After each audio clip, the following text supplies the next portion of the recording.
ॐ अखण्डमण्डलाकारं व्याप्तं येन चराचरं तत्पदं दर्शितं येन तस्मै श्रीगुरवे नमः। गुरु ब्रह्मा गुरु विष्णु गुरुदेव महेश्वर गुरुदेव परं ब्रह्म तस्मै श्रीगुरवे नमः। वाञ्छाकल्पतरुभ्यश्च कृपा सिन्धुभ्य एव च पतितानां पावनेभ्यो वैष्णवेभ्यो नमो नमः। अनन्तकोटि साधु गुरु वैष्णव भक्तगण चरण दण्डवत् प्रणाम। ओं नमो भगवते वसुदेवाय नमः। ओं नमो भगवते वसुदेवाय नमः। ओं नमो भगवते वसुदेवाय नमः।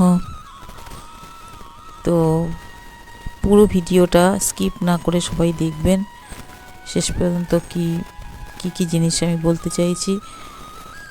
তো যারা অনলাইনে আমার এই ছোট বড় ভিডিওগুলো দেখেন তাদের ছোটদের আমি ভালোবাসা জানাই এবং বড়দের আমি সশ্রদ্ধ প্রণাম জানাই। তো আমি আজকে যে বিষয়বস্তু নিয়ে আলোচনা করতে যাচ্ছি সেটি হচ্ছে, আমরা কিন্তু তুলসী পত্র দিয়ে ভগবানের অর্চনা করি না, কিন্তু এই তুলসী পত্র আমরা দিতে হয় দিয়ে আমরা জানি যে ভগবানের চরণে দিতে হয়, কারোর বুকে দিতে হয়, কারোর মস্তকে দিতে হয়, এই সমস্ত জিনিসগুলো আমরা কিন্তু জানি। কিন্তু কেন দিতে হয় বা দিলে কী ফল লাভ হয় এইগুলো সম্পর্কে কিন্তু আমরা সবাই কিন্তু জানি না। তো যাই হোক, সেটা সম্পর্কেই আজকে বলতে চাইছি। তো আপনারা পুরো ভিডিওটা দেখবেন স্কিপ না করে। তো তুলসী হচ্ছে কি পাপ নাশক শক্তি। হ্যাঁ, তো পদ্মপুরাণে লেখা আছে যে ব্যক্তি সুগন্ধপূর্ণ পরিষ্কৃত অখণ্ড তুলসী দল দ্বারা বিষ্ণুর উপাসনা করেন, তিনি যদি মহাপাতকও হন তবুও তিনি কিন্তু তুলসী পত্র দ্বারা অর্চিত শ্রীহরির শ্রীমূর্তি নিরীক্ষণ করে তাহার কিন্তু ব্রহ্মহত্যাজনিত যে পাপ আছে সেই পাপ কিন্তু ধ্বংস হয়ে যায়। মানে ব্রহ্মহত্যা মানে কেউ যদি কাউকে হত্যাও করে সেই সমস্ত পাপও কিন্তু নষ্ট হয়ে যায়। মানে ব্রাহ্মণকে যে হত্যা করে সেটা সেরকম ধরনের পাপ, মানে পাপও কিন্তু ধ্বংস হয়ে যায়। যে ব্যক্তি প্রত্যহ তুলসী পত্র দ্বারা পরমেশ্বর কেশবের পূজা করেন, হ্যাঁ, তার কি হয়, মহাপাপ ধ্বংস হয়ে যায়। আর আরও অন্য জায়গায় লেখা আছে যে শ্রীহরির শিরোপরে মানে মস্তকে যদি তুলসী অর্পণ করা হয় তাহলে মানুষের যে গোপন কোনো পাপ থাকে আর কি, যেটা লোক সমাজে বলা যাচ্ছে না, সেই রকম পাপও কিন্তু ধ্বংস হয়ে যায়। হ্যাঁ, তো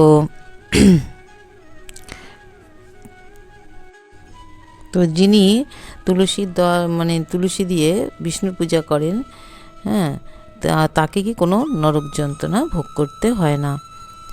তুলসী সর্বসম্পদ প্রদত্ত শক্তি। তো স্কন্দপুরাণে লিখিত আছে যে তুলসীর দল এবং মানে তুলসীর পাতা এবং মঞ্জরি যদি শ্রীহরির শিরোদেশে প্রদত্ত করা হয় তাহলে কোটি কাঞ্চন দানজ যে পুণ্য তার থেকেও বেশি ফল লাভ হয়। যে সকল ব্যক্তি তুলসীর মৃদু দলগুলো বা কেশবের শ্রীমূর্তি অর্চনা করেন দল দিয়ে মানে তুলসী পাতা দিয়ে মূর্তির অর্চনা করেন, তিনি কি করেন, বাক্য সংযম, শরীর সাধন, হ্যাঁ, তারপরে মানে তদ্গত মানে তুলসীর দ্বারা যে হরির পূজা করেন তিনি কি করেন, তার কোটি যজ্ঞানুষ্ঠানের ফল কিন্তু পেয়ে থাকেন। যিনি তুলসী দলের মালা দ্বারা হরির অর্চনা করেন, মানে তুলসীর মালা দিয়ে যদি হরির অর্চনা করা হয় তাহলে কি হয়, 10 অশ্বমেধ যজ্ঞ অনুষ্ঠানের যে ফল সে ফল কিন্তু সে লাভ করে থাকে। আমরা বেশিরভাগ ক্ষেত্রে কিন্তু মানে তুলসীর পত্রই নিবেদন করে থাকি, কিন্তু এই মালা যদি কেউ তুলসী পত্রের মালা যদি কেউ ভগবানকে অর্পণ করেন, অনেক ভক্ত আছেন তারা করেন, কিন্তু যদি কেউ করেন তাহলে তারা কিন্তু অশ্বমেধ যজ্ঞের ফল লাভ করতে পারেন। আর বিষ্ণু রহস্য এবং স্কন্দ পুরাণে লিখিত আছে যে যিনি তুলসী দল ভক্তি সহকারে হরির পূজা করেন তুলসী দিয়ে, তার দ্বারা দেবতা নর প্রভৃতি সকলেই কিন্তু পূজিত হয়ে থাকেন। তো স্কন্দ পুরাণে লিখিত আছে যে সমস্ত ব্যক্তি নরলোকে তুলসী মঞ্জুরির সহিত পত্র দিয়ে হরির অর্চনা করেন সেই ব্যক্তি কলিকালে ধন্য। অগস্ত্য সংহিতায় লিখিত আছে যে যিনি তুলসী দল কুসুম ফল মানে তুলসীর যে মঞ্জরি হয় না, সবে বেরোয়, তারপর তার থেকে যে ফলের সৃষ্টি হয়, যেটা দিয়ে বীজ হয়ে একসময় তুলসী গাছের সৃষ্টি হয়, সেইটা যদি রামকে প্রদান করেন, তার মোক্ষ মানে মোক্ষ পদ লাভ করে উনি, হ্যাঁ, এবং সিদ্ধিপ্রাপ্ত হয়ে যায়। অনন্তর তুলসীর মোক্ষ প্রদানাত্ম, তুলসী যে মোক্ষ প্রদান করে সেটা সম্পর্কে এবার বলছে। পদ্মপুরাণে দেবদূত বিকুণ্ডল সংবাদে লিখিত আছে যে যে ব্যক্তি তুলসীর মঞ্জুরি দ্বারা জনার্দনের পূজা করেন সেই ব্যক্তিকে আর গর্ভাশয়ে প্রবিষ্ট হতে হয় না, অর্থাৎ এই বারবার করে জন্মগ্রহণ করতে হয় না, এবং তিনি কিন্তু মোক্ষ লাভ করে থাকেন। গরুর পুরাণে লিখিত আছে যে যত্ন সহকারে তুলসীর পত্র দ্বারা হরির উপাসনা করেন, তাকে কিন্তু এই মানে এই পৃথিবীতে আর কিন্তু আসতে হয় না, বিচরণ করতে হয় না।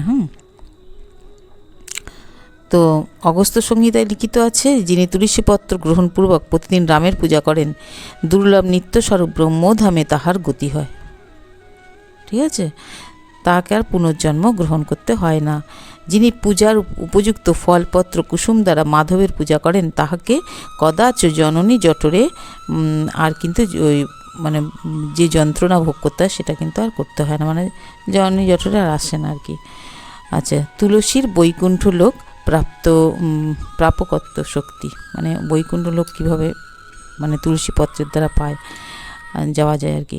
পদ্মপুরাণে লিখিত আছে যে বৈশ্য মানে যে সকল ব্যক্তি তুলসীর তরু রোপণ পূর্বক তাহার পত্র দ্বারা হরির অর্চনা করেন তাহারা চতুর্ভুজ হরি কর্তৃক অধিষ্ঠিত ধামে সুখে অবস্থান করতে থাকে।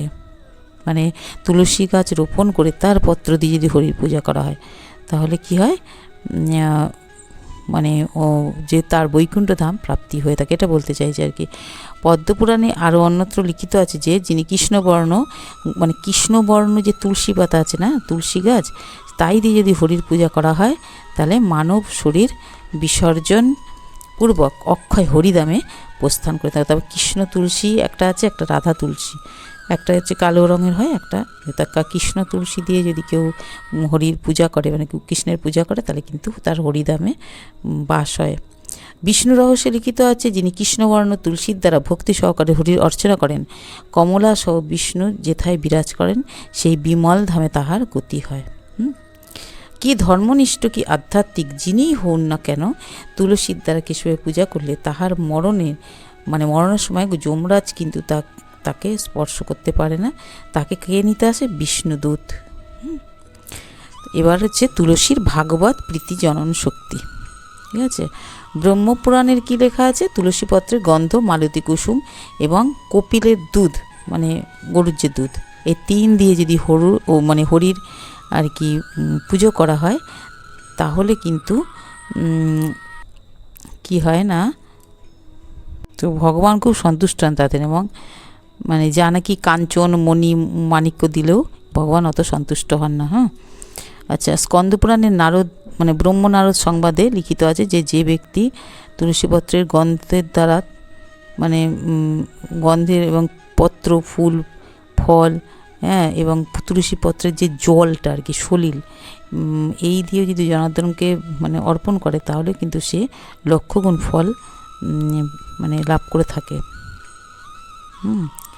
তো তুলসী পত্রের গন্ধ বিশিষ্ট যে কোনো দ্রব্য কেশবকে অর্পণ করলে তাতেও তিনি সহস্র কোটি কল্পকাল মানে থাকেন আর কি, হরির জায়গাতে বাসস্থানে থাকতে পারেন। তো যে ব্যক্তি সূত্র দ্বারা গঠিত মানে মালা মঞ্জুরি সমন্বিত মৃদু তুলসীপত্র দ্বারা দেবকীতনয় হরির অর্চনা করে থাকেন তিনি যোগাভ্যাসকারীর এবং যজ্ঞানুষ্ঠাতার দাতার তীর্থভ্রমণকারী, মানে তীর্থভ্রমণ করলে তো একটা ফল আছে, সেই তীর্থভ্রমণকারী জননী ভক্তগণের এবং দ্বাদশী বেদ ত্যাগকারীগণের গতি প্রাপ্ত হন। মানে যারা দ্বাদশী ব্রত ধারণ করে যে ফলটা লাভ করে সেই রকম আর কি, আর তীর্থভ্রমণ করেও যে ফল লাভ হয়, তারপরে মাকে পুজো করে জননীকে মানে সেবা করলে তার তো একটা ফল হয়, সেই সমস্ত ফল কিন্তু সে লাভ করে থাকে। মানে তুলসীর মঞ্জুরি আর তুলসী পত্র দিয়ে মালা ঘেঁথে যদি হরিকে অর্পণ করা হয় তাহলে। আর বেদোধ্যায়ী বৈষ্ণব শাস্ত্রাধ্যায়ী এবং বৈষ্ণবগণের দানকালী যে ফল লাভ হয় সেই ফলও তিনি পাইয়া থাকেন ওই মালা যদি ভগবানকে দেওয়া হয়। কার্তিক মাসে যে ফলের কথা লেখা রয়েছে, তো গরুর পুরাণে লেখা রয়েছে যে কার্তিক মাসে হরিকে একটিমাত্র তুলসীপত্র প্রদান করিলে যে ফল প্রাপ্ত হইতে পারে, মানে সেই ফল প্রাপ্ত হয়। কার্তিক মাসে মানে যে ব্রত করে সেও কিন্তু এই যেটা আগে বললাম ওই সমস্ত ফলই, মানে যোগাভ্যাসকারী, যজ্ঞ অনুষ্ঠান, তারপর দ্বাদশী যারা করছে সেই সমস্ত যে সমস্ত ফল, সব ফল কিন্তু লাভ করতে পারে। ওই জন্য কার্তিক ব্রত যে সমস্ত বৈষ্ণবরা কিন্তু কার্তিক ব্রত করে। তো মাঘ মাসে তুলসী ভগবানকে দান করা যায়। যিনি বলছে মাঘ মাসে যিনি মহানদীর মানে জাহ্নবীর আর কি, মানে গঙ্গার জলে স্নান করে যদি তুলসী দিয়ে হরিকে পূজা করেন তাহলে কি হয়, তার শতকুল পরিত্রাণ পায়। এবং মাঘ মাসে সুমৃদু তুলসীর দল এবং মঞ্জুরি দ্বারা কেশবের অর্চনা যদি করা হয় তাহলে সর্বযজ্ঞের ফল পাওয়া যায়। যারা চতুর্মাস্য ব্রত পালন করে এই তুলসী পত্র ভগবানকে বা তুলসীর মালা ভগবানকে অর্পণ করেন তারা অশ্বমেধ যজ্ঞের ফল কিন্তু পায়।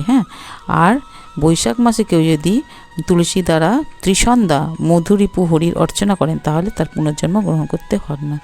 তো আজকে এই পর্যন্তই তুলসীর পাতার দেওয়ার মানে কি মাহাত্ম্য সেটাই বললাম। তো কাল আবার নতুন কোনো ভিডিও নিয়ে আপনাদের সঙ্গে হাজির হব।